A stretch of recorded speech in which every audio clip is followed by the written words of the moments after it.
चलिए आते हैं नेक्स्ट क्वेश्चन के ऊपर।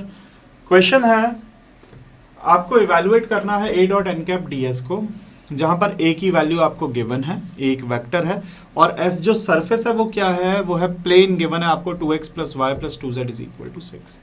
सबसे पहले आप क्या निकालोगे, आपको एन कैप निकालना है। एन कैप क्या हो जाएगा, पहले इसका ग्रेडियंट आप निकालेंगे जो कि होगा 2i cap plus j cap plus 2k cap, क्योंकि पार्शियल डिफरेंशिएशन x का तो 1 होगा, y का 1 होगा, z का 1 होगा, बाकी आगे नंबर कांस्टेंट तो लगा ही है, अपॉन इसका मैग्नीट्यूड होगा 4 प्लस 1 प्लस 4।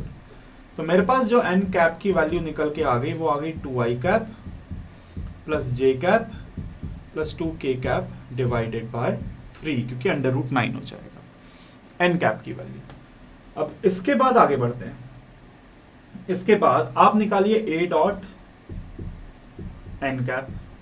तो ए वेक्टर मेरे पास क्या है, ए वेक्टर है मेरे पास x plus y square i cap 2x j cap 2yz k cap, और इसका आपने क्या किया 1/3 of 2i cap plus j cap और प्लस 2k कैप। इसके साथ हमने क्या किया, डॉट प्रोडक्ट। जब हम डॉट प्रोडक्ट करेंगे तो हमारे पास ए वेक्टर डॉट एन कैप की जो वैल्यू निकल के आएगी वो क्या निकल के आएगी, जब आपने मल्टीप्लाई किया तो पहले तो हो गया 2x प्लस 2y स्क्वायर, 1/3 अपना बाहर है। इसके बाद 1 इंटू ये तो हो गया माइनस ऑफ 2x, और जब 2 इसमें मल्टीप्लाई होगा तो क्या हो जाएगा 4 और yz, इतना हो गया। दोबारा देख लेते हैं कि जब मल्टीप्लाई करेंगे तो x वाले टर्म को करेंगे x के साथ, ये जो टर्म है 2x इसको मल्टीप्लाई करेंगे यहाँ, और ये जो टर्म है 2 इसको मल्टीप्लाई करेंगे इसमें। तो मेरे पास ये सारे के सारे टर्म्स निकल के आ गए। तो जिसमें एक चीज हो रही है कि 2x कैंसिल आउट हो रहा है, 2x कैंसिल आउट हो गया। अब आगे बढ़ते हैं।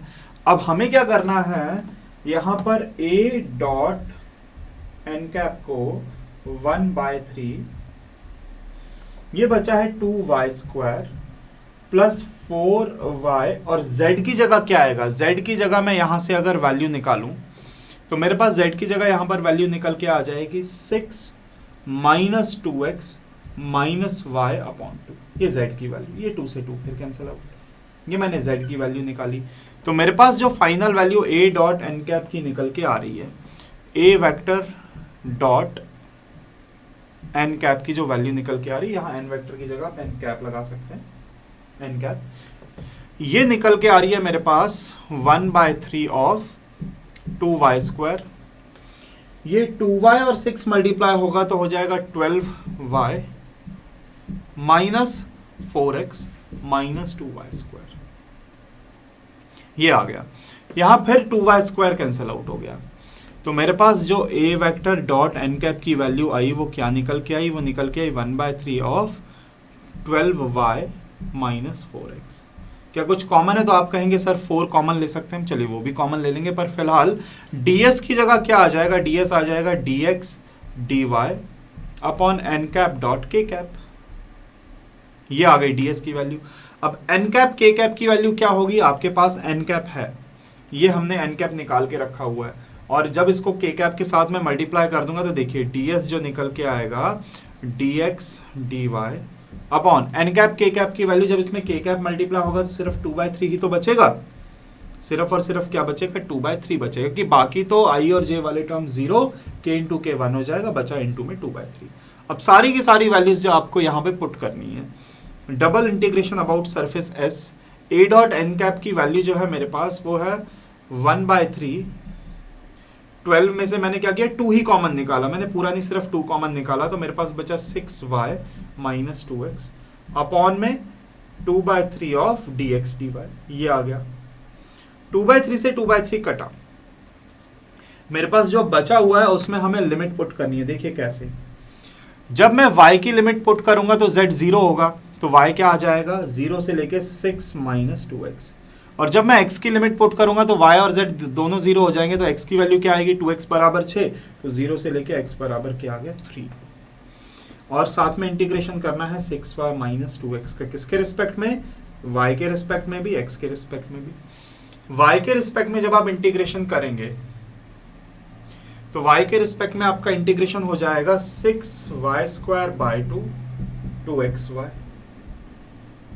लिमिट क्या लगाओगे आप? 0 से 6 माइनस 2x, 0 से लेके 3 dx बचा है। तो बहुत ध्यान से समझिए, जैसे ही आप पुट करेंगे तो पहले तो ये हो गया 3y² मतलब 6 माइनस 2x का होल स्क्वायर, y मतलब 6 minus 2x। Lower limit put करने की जरूरत नहीं है आपको, 0 से 3 dx। तो 6 माइनस, तो जब आप होल स्क्वायर ओपन करेंगे तो लिमिट आपके पास 0 से 3 है, होल स्क्वायर हो जाएगा 6 का हो जाएगा 36 प्लस 4x² माइनस 24x। ये मल्टीप्लाई होगा तो माइनस ऑफ 12x आएगा और प्लस 4x² आएगा। और लिमिट हमारी क्या लगेगी? अच्छा, ये जो 3 है ये सिर्फ इतने में मल्टीप्लाई हो रहा है dx। तो ये हो जाएगा 108 plus 12x² minus 72x minus 12x और प्लस 4x²। लिमिट 0 से 3 dx। अब इसके बाद 12x² है और 4x² है, तो ये सिंप्लीफाई हो जाएगा तो कितना हो जाएगा? ये हो जाएगा 16x²। इसके बाद ये है हमारे पास 108 कांस्टेंट है, पर इसके अलावा हमने x² वाले टर्म्स को तो सिंप्लीफाई कर दिया। x वाला टर्म 72 और 12, तो ये हो जाएगा माइनस का 84x।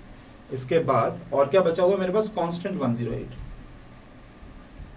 ये सारी की सारी टर्म्स बची हुई हैं। तो हमने कैलकुलेशन सिंप्लीफाई किया तो x² वाले टर्म आ गए, 108 आ गया हमारे पास। तो अब हमें क्या करना है? इसका फिर से 0 से लेके 3 तक इंटीग्रेशन करना है, वो भी x के रिस्पेक्ट में। तो जैसे आप इंटीग्रेशन करेंगे देखिए क्या हो जाएगा। ये होगा 16x³ 3 minus 84x² 2 plus 108x। Limit आपकी क्या रहेगी? 0 से 3। पहले आप अपर लिमिट पुट करेंगे, तो अपर लिमिट पुट करेंगे 3, तो ये हो जाएगा 100। ये 16 इंटू 3 का क्यूब होता है 27/3, तो 16 इंटू 9। पहला टर्म जो मेरे पास निकल के आ रहा है, ये निकल के आ रहा है 16 इंटू 9 माइनस 84 और ये कटेगा तो हो जाएगा 42, तो 42 इंटू 3 का स्क्वायर 9। इसके बाद एक ये निकल के आ रहा है प्लस 108 इंटू एक्स की जगह क्या आ रहा है? 3। इतना टर्म्स आ गए, तो 16 इंटू 9 हो जाएगा 144 माइनस 42 इंटू 9 करेंगे तो 9 2 जार 18, 9 4 जार 36 एंड 37।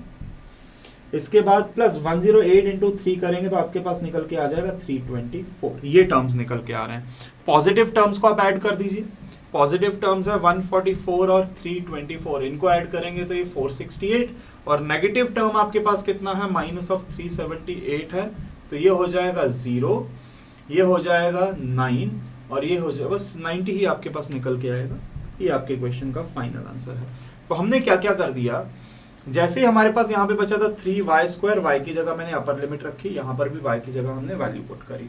इंटीग्रेशन कर देंगे तो ये यहाँ पर मैंने 6 माइनस 2x का होल स्क्वायर पुट किया, 6 माइनस 2x की वैल्यू मल्टीप्लाई कर दिया।